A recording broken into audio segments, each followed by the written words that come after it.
Bəli, dünya gündəminin önəmli xəbərlərini təqdim etdik. Həm yaxın şərqdəki məsələlər kifayət qədər diqqət çəkir, eyni zamanda Rusiya-Ukrayna cəbhəsindəki məsələlərlə bağlı da kifayət qədər önəmli məqamlar var ki, bu mənada istəyirik ki, elə dünya gündəminin yenilənən məlumatlarını studiyamızın qonağı Milli Məclisin üzvü Azər Allahverənovdan həyata keçirir. Azər bəy, xoş gördük sizə. Xoş gününüz olsun.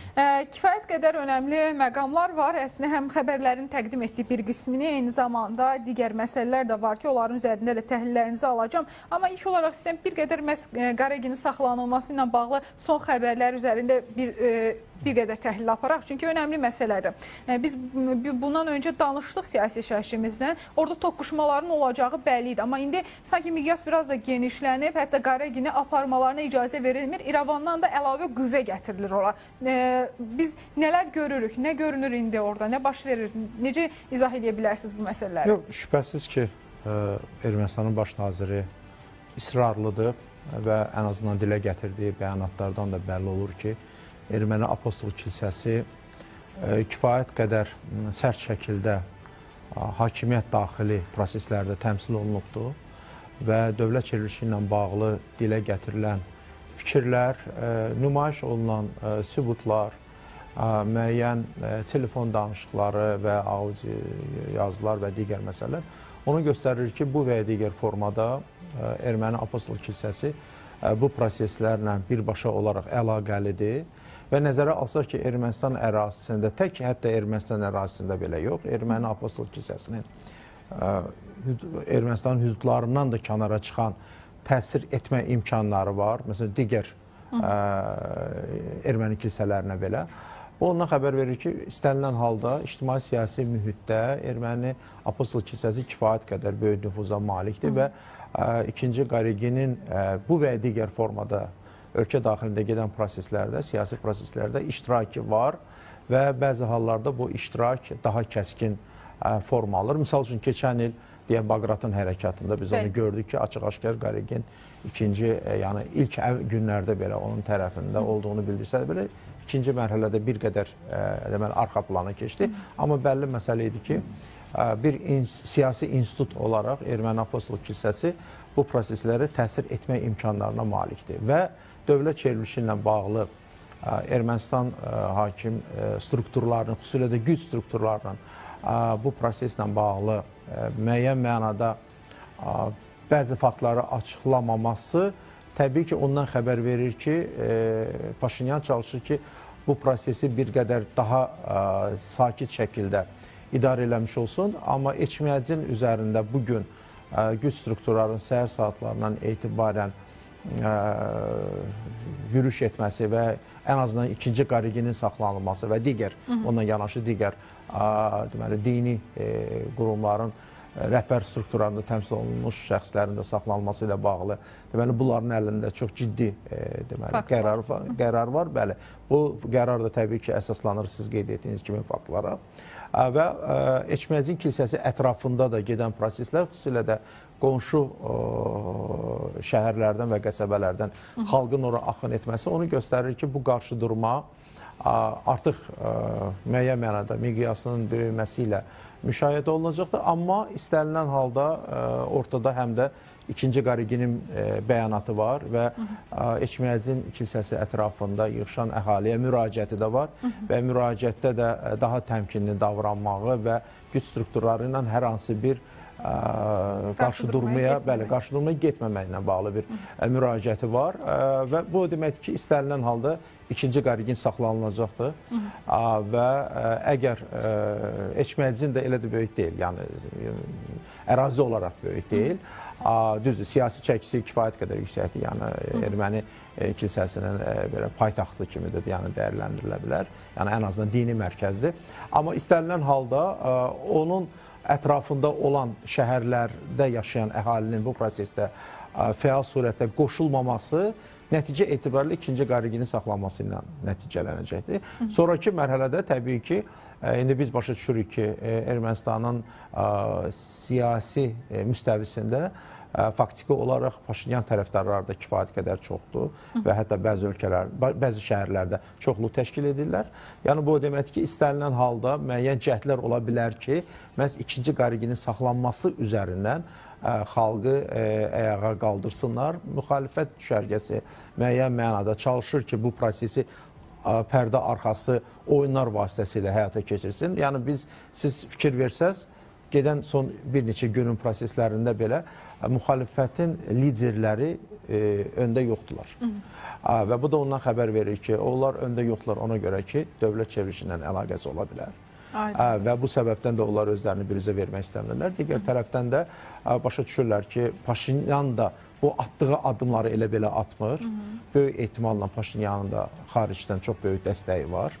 Müəyyən dövlətləri, güc strukturları bu prosesdə Paşinyanla müəyyən bir işbirliyindədir.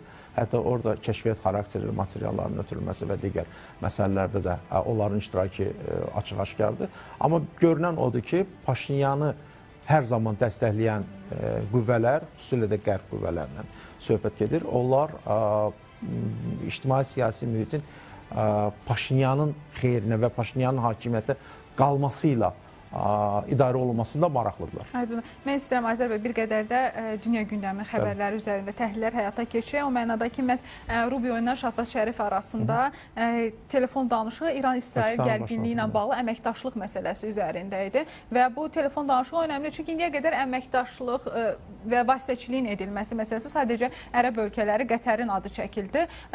Və İslamabadın bu məsələyə daxil olması nəyi dəyişəcək və yaxud da ki, bu İran tərəfindən də qəbul ediləcək bir girişdirmi, belə deyək, vasitəçilikdirmi?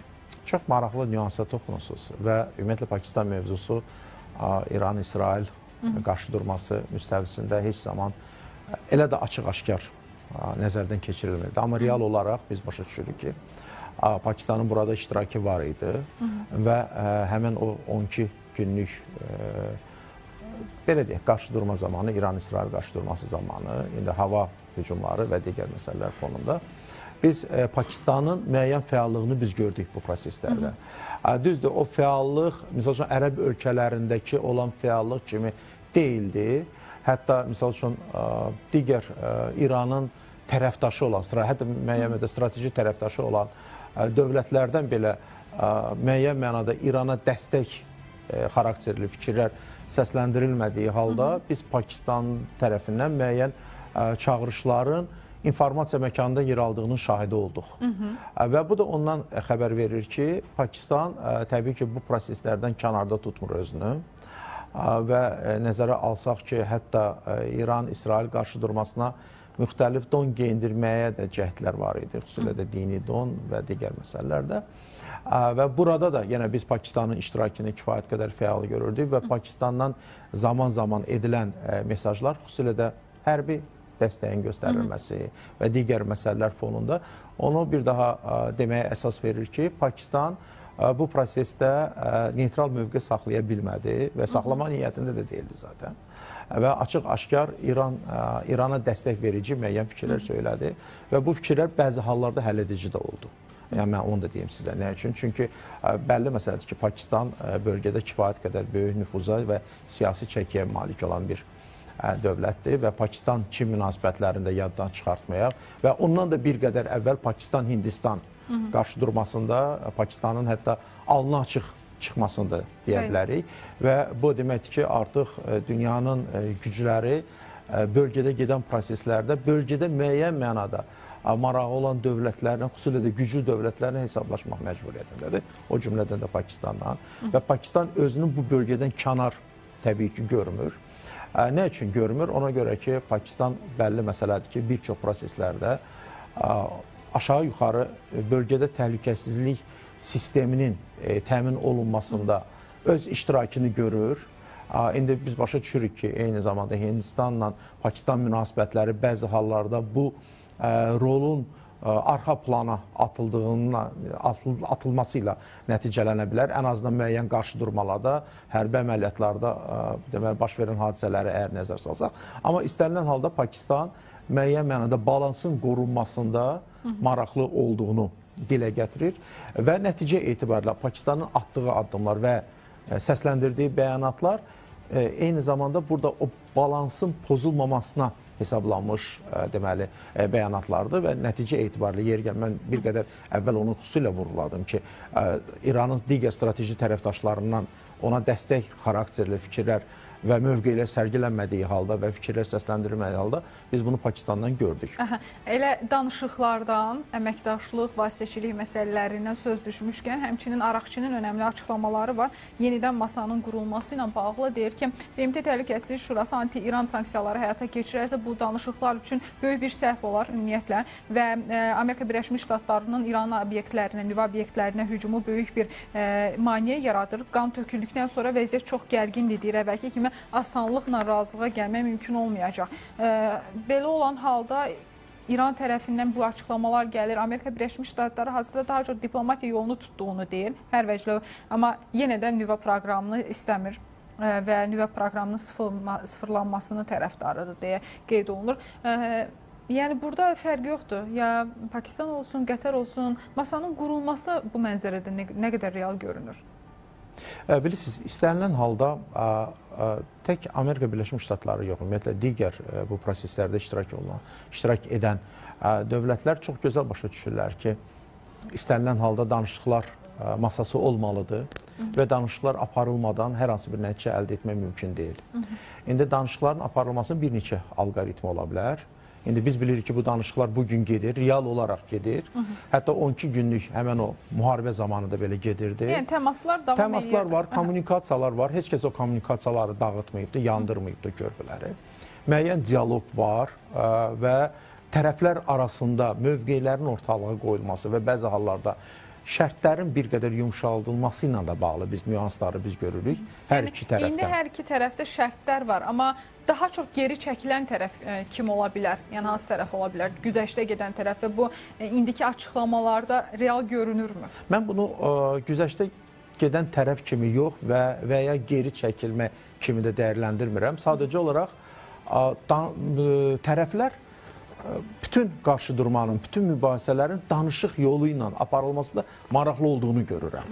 Və bu da bəlkə də ən optimal variantlardan biridir. Yəni indiki şəraitdə belə, xüsusilə də nəzərə alsaq ki, bizə qonşu olan dövlətdə baş verən proseslərdən biz danışırıq. İstənilən halda, istənilən gərginlik, əgər bu çox isti gərginlik hadisələri fonunda baş verirsə ki, bu hərbi əməliyyatlardır, nə bilim, proksi qüvvələrin işə salınmasıdır, bu hava hücumlarıdır, bu laboratoriyaların partladılmasıdır, bunkerlərin dağıdılmasıdır, fonunda baş verirsə, təbii ki, bu xoşa gələn və arzu olunan hal deyil.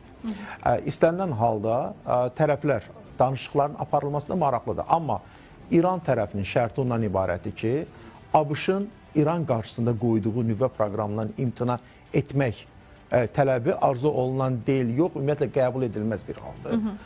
Və digər tərəfdən də ABŞ da çox gözəl başa düşür ki, əgər ortada indi aşağı-yuxarı 450 kiloqram deyilir, müxtəlif rəqəmlər səsləndirirlər, bəli, zənginləşdirilmiş uran varsa, bu potensial təhlükədir və bu potensial təhlükə həmin ballistik raketlərdən başlıqlarında istifadə ediləcək konkret nüvə silahının istifadəsi üçün deməli, yararlı sayıla bilər müəyyən mənada. Əgər zənginləşdirmə həddi o deyilən 60-70%-dən yuxarı keçmişdirsə, təbii ki, bu kimi hallar onu məcbur eləyir ki, bölgədə müəyyən mənada iştirakı olan həmin o güclü dövlətlər, o cümlədən təbii ki, Amerika Birləşmiş Ştatları və mübahisə tərəfləri olan İran da, İsrail də mövqelərini bir daha nəzərdən keçirsinlər və qeyd etdiyim kimi qarşı tərəfin fəaliyyətsizliyinə və ya qarşı tərəfin daha kəskin fikir səsləndirməsinə səbəb ola biləcək ritorikadan əl çəksinlər. Amma bugün nə baş verir? Siz bir qədər əvvəl oxudunuz, bəzi o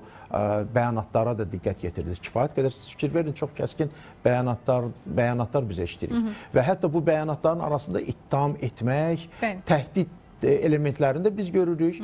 Sizin bugün səsləndirdiyiniz və informasiya məkanında da yayılan bəyanatlarda da biz o təhdid elementlərini görürük. Yəni bu deməkdir ki, İran özü üçün potensial təhlükəni görür, İsrail özü üçün potensial təhlükəni görür və bu müəyyən mənada o prosesləri effektiv şəkildə idarə etməklə bölgədə çox ciddi bir konfigurasiyanın qurulmasına maraqlı olan digər dövlətlər var. Həm bölgəyə aid olan Pakistanın adını çəkdiniz, həm də bölgədən kənar olan qüvvələr var. İstənilən halda dövlətlər var. İstənilən halda mən düşünürəm ki, proses hələm sənginməyibdir sadəcə olaraq o qarşı duruma müəyyən verbal müstəvidə özünü büruzə verməkdədir. Amma Azərbaycan da yeri gəlmişkən bu prosesdə maksimum çalışır ki, o dediyimiz kimi gərginlik minimuma endirilsin və konstruktiv dialoq vasitəsilə bir çox deməli nəticələrə imza atılsın. O cümlədən də bölgənin təhlükəsizliyinə birbaşa olaraq xidmət edəcək bir konfigurasiyanın qurulmasında maraqlı olduğunu hər zaman dilə gətirir. Çox sağ olun Azər bəy. Təşəkkür edirik dəvətimizi qəbul edib gəldiniz önəmli dəyərləndirmələr üçün. Biz region və ya dünyanın gündəminin önəmli xəbərlərini təqdim etdik. Yenilənən bir xəbər